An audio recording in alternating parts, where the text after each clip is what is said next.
ಶೆಟ್ಟರ್ ಅವರ ನಡೆ ಇವತ್ತು ಭಾರಿ ಚರ್ಚೆಗೆ ಗ್ರಾಸವಾಗ್ತಾ ಇದೆ. ಒಂದು ಕಡೆಯಲ್ಲಿ ಇದು ಕಾಂಗ್ರೆಸ್ಗೆ ತೀವ್ರ ಆಘಾತವನ್ನ ಉಂಟು ಮಾಡಿದ್ದು ಸಿಟ್ಟಿಗೆ ಗುರಿಪಡಿಸಿದ್ರೆ, ಮಗದೊಂದು ಕಡೆಯಲ್ಲಿ ಬಿಜೆಪಿ ವಲಯದಲ್ಲಿ ಖುಷಿ ಸಂಭ್ರಮ. ಲೋಕಸಭಾ ಚುನಾವಣೆ ಹೊತ್ತಿನಲ್ಲಿ ಈಗ ಶೆಟ್ಟರ್ ಅವರ ಈ ನಡೆ ಅವರನ್ನ ಮುಂದಿನ ದಿನಗಳಲ್ಲಿ ಲೋಕಸಭಾ ಟಿಕೆಟ್ ಅನ್ನ ಕೊಡೋ ಮೂಲಕವಾಗಿ ಚುನಾವಣೆ ಕಣಕ್ಕೆ ಇಳಿಸ್ತಾರಾ ಅನ್ನೋ ಪ್ರಶ್ನೆ ಮೂಡ್ತಾ ಇದೆ.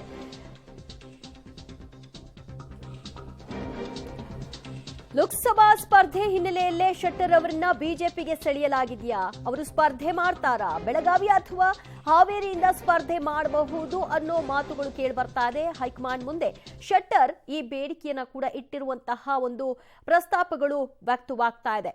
ಯಾವ ಒಂದು ಉದ್ದೇಶವನ್ನ ಇಟ್ಕೊಂಡು ಲೋಕಸಭಾ ಚುನಾವಣೆಯ ಸಂದರ್ಭದಲ್ಲಿ ಅವರು ಬಿಜೆಪಿಯನ್ನ ತೊರೆದು ಕಾಂಗ್ರೆಸ್ಗೆ ಹೋಗಿ ಯಾವ ಕ್ಷೇತ್ರದಲ್ಲಿ ತನಗೆ ಟಿಕೆಟ್ ಅನ್ನ ಕೊಡಲಿಲ್ಲ ಅದೇ ಕ್ಷೇತ್ರದಲ್ಲಿ ಟಿಕೆಟ್ ಅನ್ನ ಪಡೆದುಕೊಂಡು ಕಾಂಗ್ರೆಸ್ನಿಂದ ಕಂಟೆಸ್ಟ್ ಮಾಡಿ ಸೋಲನ್ನ ಕಂಡಿದ್ರು. ಈಗ ಅದೇ ರೀತಿಯ ಪ್ರಸ್ತಾಪ ಬಿಜೆಪಿಗೆ ವಾಪಸ್ ಹೋಗ್ತಿರೋ ಹೊತ್ನಲ್ಲಿ ನಾನು ಬರ್ತೀನಿ ಅನ್ನೋದಾದ್ರೆ ನನಗೆ ಲೋಕಸಭಾ ಚುನಾವಣೆಯಲ್ಲಿ ಸ್ಪರ್ಧೆ ಮಾಡಲಿಕ್ಕೆ ಟಿಕೆಟ್ ಅನ್ನ ಕೊಡಬೇಕು. ಅದು ಇಂಥದ್ದೇ ಕ್ಷೇತ್ರ ಅಲ್ಲ, ಈ ಎರಡು ಕ್ಷೇತ್ರಗಳಲ್ಲಿ ನನಗೆ ಯಾವುದಾದ್ರೂ ಒಂದು ಕ್ಷೇತ್ರದಲ್ಲಿ ಟಿಕೆಟ್ ಅನ್ನ ಕೊಡಬೇಕು ಅನ್ನುವಂತಹ ಷರತ್ತನ್ನ ಜಗದೀಶ್ ಶೆಟ್ಟರ್ ಇಟ್ಟಿದ್ದಾರಾ ಅನ್ನುವಂತಹ ಪ್ರಶ್ನೆ ಇದೀಗ ಮನೆ ಮಾಡ್ತಾ ಇದೆ. ಬೆಳಗಾವಿ ಅಥವಾ ಹಾವೇರಿಯಿಂದ ಅವರು ಸ್ಪರ್ಧೆ ಮಾಡಬಹುದು ಅನ್ನುವಂತಹ ಅಭಿಪ್ರಾಯವೂ ಕೂಡ ಈಗ ಕೇಳಿ ಬರ್ತಾ ಇದೆ.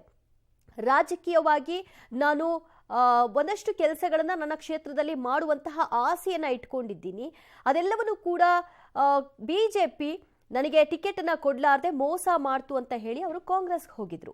ಆದರೆ ಅವರು ಸೋಲು ಕಂಡ ನಂತರದಲ್ಲಿ ಅವರನ್ನ ಪಕ್ಷ ಕಡೆಗಣಿಸಿದೆ ಅಂತ ಅದೇ ಬಿಜೆಪಿ ನಾಯಕರು ಶೆಟ್ಟರ್ ಅವರ ಪರವಾಗಿ ಮಾತನಾಡಲಿಕ್ಕೆ ಆರಂಭ ಮಾಡಿದ್ರು. ನಿನ್ನೆ ಕೂಡ ಅಶೋಕ್ ಅವರು ಮಾತನಾಡ್ತಾ ಇದ್ರು. ಇದರ ಬೆನ್ನಲ್ಲೇ ಈಗ ಭಾರಿ ಬೆಳವಣಿಗೆಗಳು ಆಗ್ತಾ ಇದೆ.